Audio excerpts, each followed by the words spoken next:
Саламатсыңдар ма, балалар? Менің аты-жөнім Ғазиза Ниязалиевна. Мен сендермен бүгін жаратылыстану пәні бойынша жаңа сабақ өтемін. Олай болса, жаңа сабағымыз тақырыбы күн сәулесі жерге қалай түседі. Ал балалар, сабағымыздың мақсаты. Олай болса, жер беті қалай қыздырылатынын білесің осы сабақта, және де күн сәулесінің жер бетіне қалай түсетінін түсінесің. Жарайсыңдар. Олай болса, бүгінгі сабағымыздың тірек сөздері көкжиек сызығы және күннің ұзақтығы. Ал балалар, бүгінгі сабақта күннің жолы дейді. Негеш дейді, қараймыз. Негеш 2 апта бойы терезесінен күннің қозғалысын бақылады. Күнде таңертең бір мезгілде күннің тұрған орнын әйнекке белгілейді. Мына суретте балалар әйнек тұр. Осылайша сағат сайын күннің жылжығанын нүктесіне қағаз жапсырып отырды. Әр қағазға уақытын көрсетті. Мына астында тұрған диаграммада астындағы уақыты, жоғарыдағы мына көлденеңінен уақыты, тігінен, яғни оның биіктігі, күннің жаңағы биіктігі, терезедегі қанша сантиметр екені биіктігі туралы. Енді бақылауының нәтижесін графикпен рәсімдеді. Мына терезе, оның қасында график тұр, көлденеңінен және тігінен. Енді графикке мұқият қараңдар. Негеш қандай қорытындыға келді деп ойлайсың? Өзің де осындай бақылау жасап көр дейді. Бақылауының нәтижесін қалай көрсетер едің, неліктен? Ал енді мен осы графикті түсіндіріп өтейін сендерге. Графикке қараймыз келесі нәтижеге. Астындағы көлденеңнен, яғни уақыты 9-да, 10-да, 11, 12, 13, 14, яғни ол сағатты білдіреді. Ал тігінен 10, 20, 30, 40, 50 деген ол сантиметр. Енді жоғар жағында жолақтап тұр. Бірінші, яғни дүйсенбідегі күн, екінші көктегі ол сейсенбідегі күн, үшінші қызғылт сары ол сәрсенбіде. Енді қараңдар, қарап көрейік. Барлық уақытта, мысалы, сағат 9-да қараңдаршы, үшеуі бірдей емес, е? Не істеп жатыр? Сағат 9-да бірінші күні сәрсенбі, бірінші күні қараңдар. 25 дейік, екінші күні 20 дейік, ал үшінші күні 18, сағат 9-да 18 сантиметр. Үшеуінің үш түрлі айырмашылығы. Енді сағат 10-да қараңдар, оның да айырмашылығы бар. Сағат 10-да олардың не істеп жатыр? Көтеріліп жатыр. Биіктігі күн 25-30-ға дейін келді. Яғни 35-тен неге дейін? 28-ге дейін дейік. Енді сағат 12-де көтерілді, қараңдар. Енді сағат 1-де қайтадан төмен түсе бастады. Ең жоғарғысы, қараңдар, 50 сантиметрге дейін жетті. Одан кейін қайтып төмен түсті. Міне балалар, бұл негештің бақылау күнделігі. Енді сендер де осылай бақылап нәтижеге жетіңдер. Ал енді осы көкжиек сызығы дегеніміз не? Тірек сөздер бойынша келесі слайдқа қарай. Көкжиек сызығы балалар жер мен аспанның шекарасын көрсететін сызық. Біз күнде таңертең күннің шығыста, яғни көкжиектен көтеріліп, жаңа суретте көріп тұрсыңдар, терезе шығыстан күн көтеріліп, көкжиектен көтеріліп, кешке қарай батыста, яғни көкжиектің астына бататынын бақылаймыз. Бұл мезгілдерді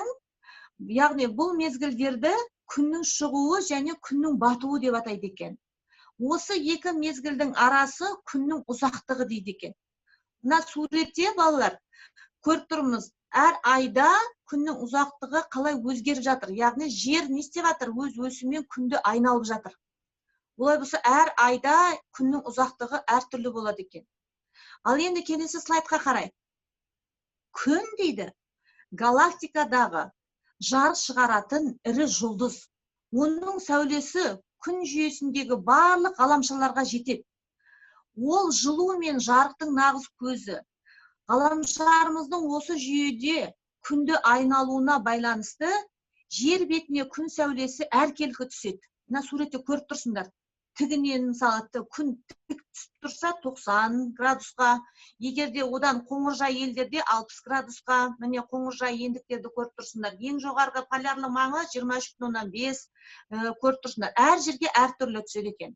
Енді ғаламшарымыз дейді, жер беті біркелкі қызбайды. Ол күн сәулесінің түсу бұрышына байланысты болады екен.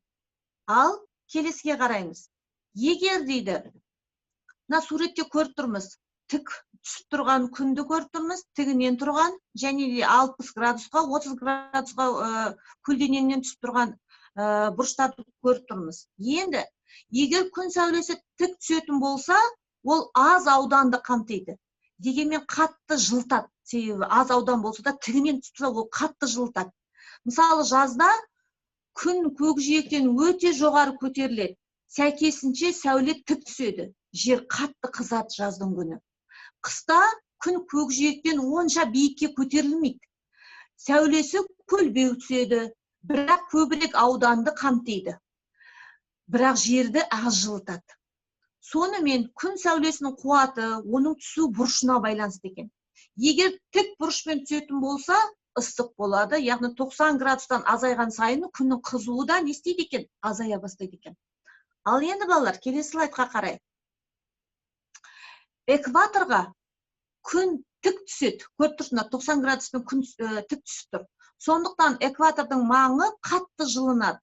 Ал полюстерге көлбеу түседі. Сәйкесінше полюстер маңы суық болады. Дегенмен, егер жер күнді айналғанда үнемі бір жағдайда тұрған болса, онда жерде тек экватор ғана ыстық болар еді. Ал полюстер үнемі суық болып қалар еді.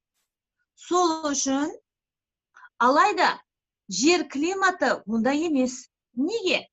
Себебі, келесі слайдқа қарайық балалар, эллипс бойымен айналатын жер ғаламшары күнге әртүрлі бүйірімен қарап тұрады. Әртүрлі бүйірімен. Мысалы, жер бір жылда күннен 2 рет алыстайды. Осы кезде бір жағындағы полюске күн көбірек түседі де, екіншісіне керісінше мүлдем түспей қалады. Ал екінші бетке өткен кезде полюстерге күннің түсуі ауысады. Сондықтан жер бетінде бір жер өте қатты ыстық, немесе өте қатты суық болмайды. Ауысуына байланысты. Олар ауысып тұрады. Енді күн сәулесінің түсуі ендікке байланысты. Жер бетіне түсетін сәулені күн радиациясы деп атаймыз. Оның барлығы жерге түспейді. Кейбіреулері шағылып, немесе жұтылып кетеді. Біраз бөлігі ғана жерді жылытады екен. Жарайсыңдар. Ал мына суретке қараймыз. Бұл суретте солтүстік және оңтүстік жарты шарларда күннің ұзақтығы қалай өзгереді? Нұр-Сұлтандағы күннің ұзақтығын қараймыз. Бірінші, екінші, яғни ол күні. 7 ақпанға дейін 2018 жылы алынған күннің шығуы 8:52, ертесіне 8:50, яғни не істеп жатыр? 8:49, 8:47, 8:46 өзгеріп жатыр, иә балалар? Ал енді күннің батуы да өзгеріп жатыр. Яғни күннің шығуы не істеп жатыр? Ертерек шыға бастады. Ал күннің батуын қараңдар. Енді керісінше 6-дан 5 кеткенде, 6-дан 6, 6-дан 8, 18-ден 10, 18-ден 12, 18-ден 14, не істеп жатыр? Ұзарып жатыр, иә? Олай болса, күннің батуы ұзарып жатыр. Енді күннің ұзақтығы 9 сағат 13 минут, 9 сағат 16 минут, 9 сағат 19 минут өзгешілік бар екен. Айырмашылықтарын қараңдаршы.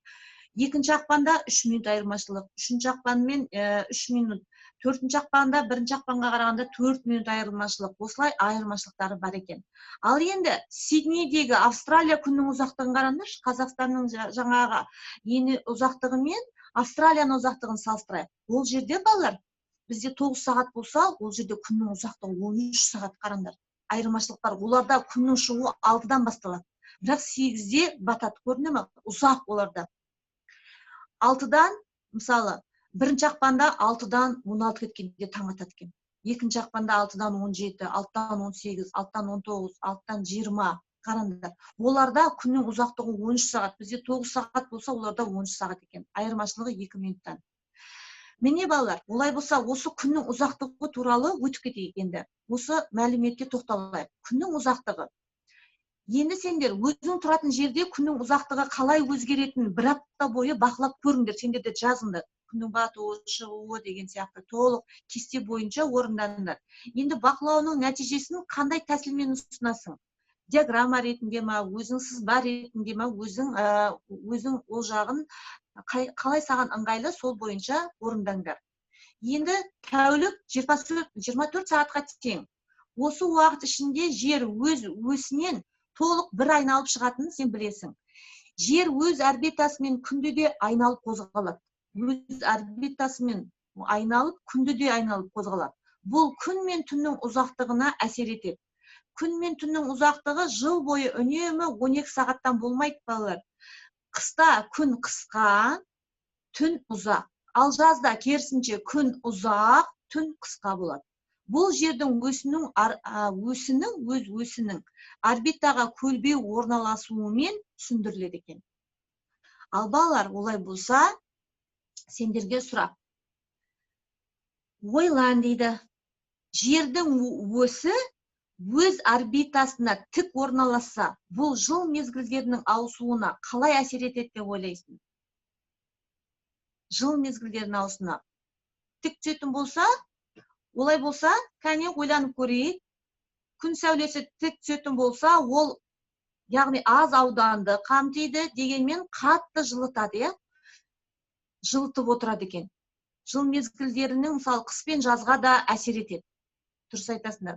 Сендер ойланып, осы сұрақтың және де жауабын жазып жіберуді ұмытпаңдар.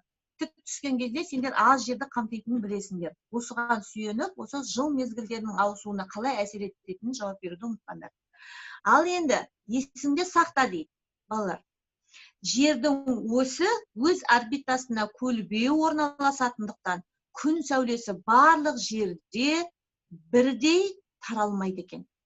Күн сәулесі барлық жерде бірдей таралмайды. Соны есте сақтаңдар. Ал балалар, олай болса, осы үйге тапсырма 64-65 бетті оқимыз, мазмұнын айтамыз, сұрақтарға жауап беріп, және де Білген Академия сайтына кіріп, тест деген бөліміне барып, осы тақырыпты қаншалықты меңгергендеріне байланысты тест тапсыруды ұмытпаңдар. Ал балалар, осымен сабағымыз аяқталды. Келесі кездескенше сау болыңдар.